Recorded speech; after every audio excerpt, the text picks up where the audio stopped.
ఎంతో టేస్టీగా ఉండే పూరీ కర్రీ ఇంట్లోనే ఈజీగా చేసేసుకోవచ్చు. ఫస్ట్ అయితే ప్యాన్ పెట్టుకొని కాగిన తర్వాత ఆయిల్ హీట్ అయిన తర్వాత పోపు గింజలు అవి వేసుకొని తర్వాత కరివేపాకు కూడా వేసుకొని బాగా వేగిన తర్వాత ఉల్లిపాయలు, పచ్చిమిరపకాయలు సన్నగా కట్ చేసుకున్నటువంటి ముక్కలు, పసుపు, ఉప్పు వేసుకొని మూత పెట్టి బాగా మగ్గించుకోవాలి. ఇలా మగ్గిన తర్వాత కొంచెం వాటర్ పెట్టుకొని హై ఫ్లేమ్లో పెట్టుకోవాలన్నమాట. అలా బాగా వాటర్లోంచి బబుల్స్ అవి వచ్చిన తర్వాత కొంచెం వాటర్ తీసుకొని వేరే గిన్నెలో ఒక 2 స్పూన్లు శనగపిండిని వేసుకోవాలన్నమాట. ఇంకొంచెం చిక్కగా కావాలనుకుంటే కొంచెం శనగపిండి ఎక్కువ వేసుకోవచ్చు. మా ఇంట్లో పలుచగా తింటారు కాబట్టి కొంచెం శనగపిండి తక్కువ వేసానమాట వాటర్లో.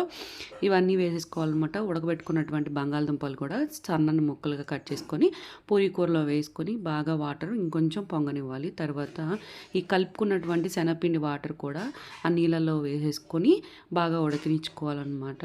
టేస్ట్ అయితే పూరీతో సూపర్గా ఉంటుంది. దీని కాంబినేషన్ ఒకసారి ట్రై చేయండి.